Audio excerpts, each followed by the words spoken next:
Tammy Parkin dilahirkan dan dibesarkan di kota kecil New Hampshire, Amerika Serikat. Penduduk kota di negara bagian itu adalah kulit putih yang menganut agama mayoritas di tempat itu. Ia mengaku berasal dari keluarga yang sangat miskin. Karena gereja akan memasak makanan untuk orang miskin. Rumah ibadah agama mayoritas selalu menjadi bagian dari hidup saya, cerita Tammy seperti dilansir About Islam, Rabu 6 Mei. Tinggal di kota kecil dengan pengawasan orang tua yang minim, memasuki masa puber adalah waktu yang sulit bagi dirinya. Disebutnya saat itu hidupnya ketika membosankan sebagai remaja dan dia telah membuat pilihan yang buruk. Tuhan memberkati saya dengan gadis-gadis cantik ini.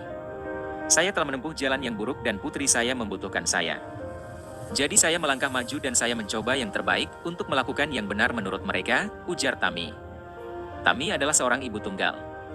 Ia harus bekerja sangat keras untuk menghidupi kedua putrinya, terkadang 2 atau 3 pekerjaan sekaligus. Kemudian ia membesarkan anak perempuannya itu dengan cara berbeda dari dia dibesarkan oleh orang tuanya. Meskipun saya bekerja keras, seringkali kami tidak punya uang ekstra untuk apapun selain untuk kebutuhan dasar. Itu sulit, keluh Tammy. Pasca tragedi September 11, Tammy menjadi sangat konservatif secara politik. Ia menghabiskan banyak waktu menonton berita Fox dan mendengarkan talk radio. Dari berita-berita yang dikonsumsinya, ia berpikir telah mengetahui segalanya tentang Islam. Pada kenyataannya saya belum pernah bertemu seorang muslim dalam hidup saya, tetapi entah bagaimana dengan mendengarkan berita saya pikir saya tahu segalanya, kata Tammy. Bahkan, Tammy akan bersikap keras saat ada orang ingin membela Islam, dan merasa yakin dirinya lebih baik dari mereka. Ia mengasumsikan seorang muslim adalah orang Arab. Namun setelah bertahun-tahun, baru menyadari jika dirinya tidak mengetahui apa-apa tentang Islam. Apa yang saya asumsikan adalah seorang muslim adalah seorang Arab. Satu-satunya gambaran dan opini yang saya miliki adalah apa yang dikatakan dan ditunjukkan Fox News kepada saya, ungkap Tammy. Kemudian ketika 2 putrinya lulus SMA, mereka memilih meninggalkan rumah seperti remaja Amerika pada umumnya. Menurut Tammy, hal ini berbeda dengan orang Islam, di mana seorang anak akan tinggal bersama orang tuanya hingga menikah. Kondisi ini membuat dirinya kesepian, meski dia memiliki rumah yang cukup besar. Di sanalah saya berada di rumah besar ini dan semua yang telah saya kerjakan dan semua yang saya ketahui telah hilang, kata Tammy. Pada masa itu, Tammy merasa depresi berat. Bahkan dia kesulitan mengetahui jati dirinya sebagai pribadi dan bukan hanya sebagai seorang ibu. Saat itu adalah waktu yang sangat kelam bagi dirinya. Imbasnya, ia harus kehilangan pekerjaannya dan memutuskan untuk pergi dari kampung halamannya menuju Florida. Saya menjual semua yang saya miliki, rumah saya, mobil saya, semuanya dan membeli tiket kereta api bersama seorang teman yang jauhnya lebih dari 1000 mil di Florida. Saya pikir ini adalah langkah yang bagus tetapi sebenarnya justru sebaliknya, lanjutnya. Sayangnya, Tammy justru harus terdampar di Florida karena kehabisan uang, tanpa keluarga. Kemudian pada saat itu, ia belajar tentang komputer dan internet dan menemukan ruang obrolan keagamaan, termasuk Islam. Dengan ruang obrolan keagamaan itu dia berharap menemukan bimbingan. Orang kedua yang saya ajak ngobrol di ruangan ini adalah seorang muslim. Dan meskipun saya sombong dan marah, dia mendengarkan, tutur Tammy. Seorang muslim yang menjadi teman obrolannya tersebut mendengarkan kesulitan yang Tammy hadapi, dan menawarkannya bantuan. Padahal, kata dia, seorang muslim itu tidak mengenalnya sama sekali. Seorang muslim itu juga mengetahui kalau dirinya tidak dapat segera mengembalikan bantuan itu. Tetapi seorang muslim tetap mengirimi uang agar dirinya bisa kembali ke keluarganya. Saya tidak pantas menerima kebaikan ini. Saya telah memuntahkan beberapa hal jahat tentang Islam dan inilah orang yang mengulurkan tangan yang sangat saya butuhkan, jelasnya.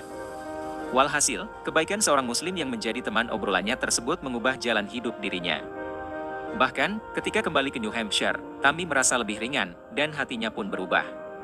Ia mulai menonton video tentang Islam, khususnya cerita-cerita bertobat. Saya menyadari bahwa saya salah tentang apa yang saya pikirkan tentang Islam dan Muslim, sesal Tammy. Sebulan kemudian, setelah berbicara dengan teman barunya dan menjelaskan kepadanya bahwa ia sedang belajar tentang Islam. Kemudian dia mengundangnya untuk datang mengunjungi Mesir, tempat asalnya. Sempat ragu karena revolusi sedang berlangsung dan ketidakpastian di Timur Tengah, akhirnya dia setuju untuk pergi ke Mesir. Saya mendapatkan paspor saya dan saya pergi. Mesir tidak seperti yang pernah saya alami, ucap Tammy. Pagi hari setelah Tammy tiba di Mesir dia, pertama kali mendengar adzan dan langsung menangis. Ia juga melihat orang-orang berdoa di jalan, di toko, bersama orang lain, dimanapun mereka berada, mereka berdoa dan dia kembali menangis. Mereka tidak malu tentang cinta mereka kepada Tuhan. Saya menginginkan itu dalam hidup saya, kata Tammy. Rasa laparnya akan pengetahuan tentang Islam pun meningkat 10 kali lipat. Kemudian membaca dan melihat semua yang ia bisa. Tammy merasa dirinya membutuhkan struktur dalam hidupnya yang selama ia tidak pernah memilikinya. Kemudian Islam memberinya struktur itu dengan sholat 5 waktu. Saya membutuhkan aturan. Aturan seperti tidak ada alkohol dan tidak ada hubungan dengan pria sebelum menikah, sambung Tammy. Tammy menegaskan, alkohol adalah hal yang konstan dalam hidupnya dan tidak sekalipun memberikannya sesuatu yang baik. Serta menjalin hubungan dengan laki-laki sebelum menikah tidak pernah membuatnya bahagia, malah membuatnya kesepian dan merasa tidak cukup baik. 1 minggu setelah tiba di Mesir, saya mengucapkan syahadat. Saya harus menjadi seorang muslim, 2 pelajaran penting, tegas Tammy. Selanjutnya, Tammy menjelaskan, pelajaran yang paling didapat dari perenungannya dan jalan hijrahnya ke Islam adalah di tempat tergelap sekalipun Allah Subhanahu wa Ta'ala tidak pernah meninggalkannya. Ia mengaku tidak akan pernah menyangka 5 tahun yang lalu menjadi seperti saat ini. Berpeganglah pada harapan, berpeganglah pada Allah, karena sungguh Dia luar biasa, dan Dia akan menarik Anda keluar darinya, terangnya. Pelajaran lain yang Tammy pelajari dan sama pentingnya adalah memberi kebaikan, bahkan kepada orang yang jahat sekalipun. Karena kebaikan karena itu mengubah hati. Artinya, jika seseorang tidak mengulurkan tangan kepada dirinya pada masa kelam beberapa tahun lalu, dia tidak akan pernah berada di saat ini. Namun seseorang melakukan sesuatu yang baik untuk Ni dan itu mengubah seluruh perspektifnya. Berikan kebaikan dimanapun Anda bisa. Saat Anda melihat seseorang mengalami hari yang berat, berikan kebaikan. Kebaikan yang Anda berikan bisa mengubah hidup seseorang, tutup Tammy.